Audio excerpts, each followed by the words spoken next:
Break नंतर पुन्हा एकदा स्वागत हास्य सम्राट या कार्यक्रमामध्ये. काय सगळ्यांची जेवणं झालेली असतील, मस्तपैकी छान पोटावर हात फिरवत तुम्ही हास्य सम्राट पाहत असाल. हसण्यामुळे जरा प्रॉब्लेम येत असेल, परंतु हसण्यामुळे हास्य सम्राट पाहिल्यामुळे तुम्हाला जरा पचनाला सोपं जात असेल नाही.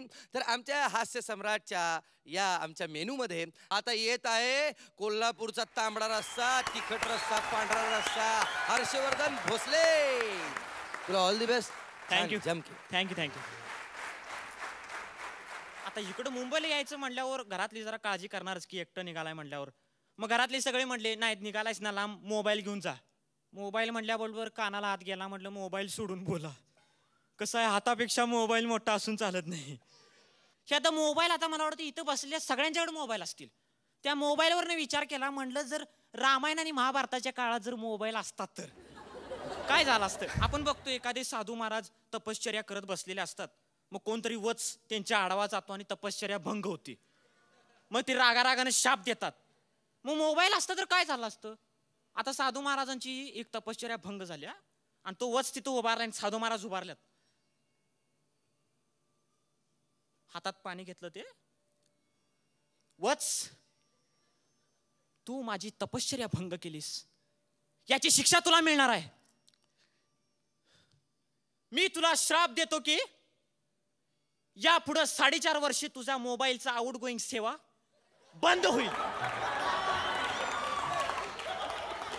असं थोडं काय घडलं असतं. दुसरं बघा, आता रामायणामध्ये माहितीये रावणानं सीतेला पळवली. हनुमान विचारतात, प्रभू तुम्ही एवढे चिंतित?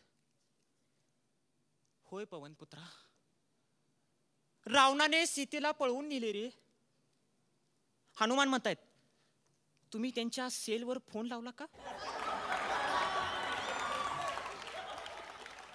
राम म्हणतायत, पवनपुत्रा याच्या पूर्वी मी 2 वेळा ट्राय केलाय, पण सध्या त्या कौरिक क्षेत्राच्या बाहेर आहेत आणि माझ्या फोनची बॅटरी डाऊन आहे.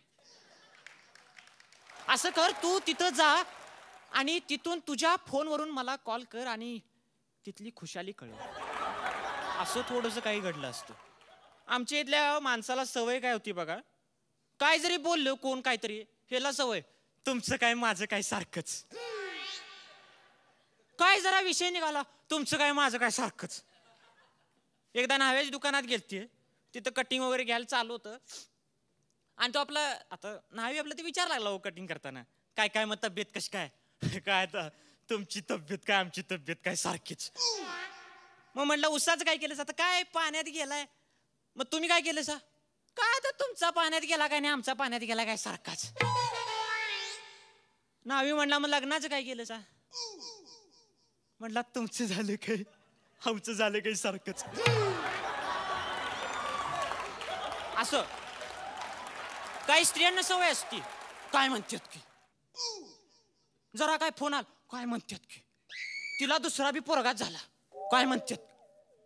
असं परवा एक मित्र भेटला, नोकरीबद्दल मला विचारत होता. मला आला आणि अगदी मी जरा टेन्शनमध्येच होतो, नोकरी कुठे मिळणं झाल्या म्हणल्यावर. तिथं आला आणि मला अगदी आनंद होत, पेढी वगैरे घेऊन. म्हटलं काय रे उदास काय, काय मर्दा नोकरी गावाना कुठं कुठं ओळखायची शाने, मुंबईपर्यंत जाऊन आलो. मग तुझं काय झालं, हे की पेढी. म्हटलं मिळाली की नोकरी. काय सांगायला लागलायस, एवढ्यात मिळाली. तर म्हटलं तिचं काय, म्हटलं आमचे वडील शासकीय अधिकारी आणि परवा काय झालं, म्हटला बायचान्स वडील वारलेत.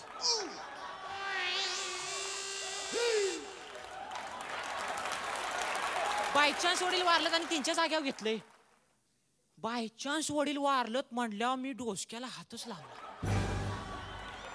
तवापासनं म्हटलं कानाला खडा लावला, म्हणलं इंग्रजी बोलले नाही.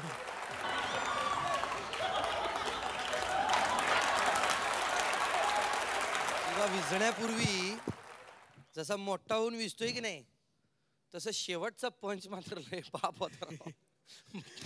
बाय चान्स वडील वारले म्हणून. थँक्यू. काय लखात चांगलं केलंस की, मजा आली की. आली का मजा. होय तर कोल्हापूरच्या स्टँडवर मी एक अशी पाटी वाचली, 20 रुपयात का 30 रुपयाचं तिकीट काढा आणि दिवसभर कुठेही फिरा. म्हटलं असं रोज 30 रुपये 20 रुपये काय खर्च करून कुठेही फिरतोस आणि अनुभव गोळा करतोस की काय वगैरे, पण छान मजा आली. थँक्यू. म्हणजे असं जे दिलखुलास हसायला पाहिजे ना, असं तसं मस्त मस्त हसायला आलं. आता पाहूया तुला किती गुण मिळत आहे. तुझ्या नावातच हर्ष आहे आणि पुढे वर्धन आहे, त्यामुळे शुभेच्छा. वा, आणि डायरेक्ट डायरेक्ट खो खो. मकरंद दादा, फुसकुली, खसखस खसखस, बत्तीशी बत्तीशी बत्तीशी खो खो. दोघांकडून खो खो मिळालेला आहे. जो जास्त हसतो तो जास्त जगतो. त्यामुळे दीर्घायुषी व्हायचं असेल तर हास्य सम्राट पाहत राहा. भेटूया एका छोट्याशा हास्य विरामानंतर.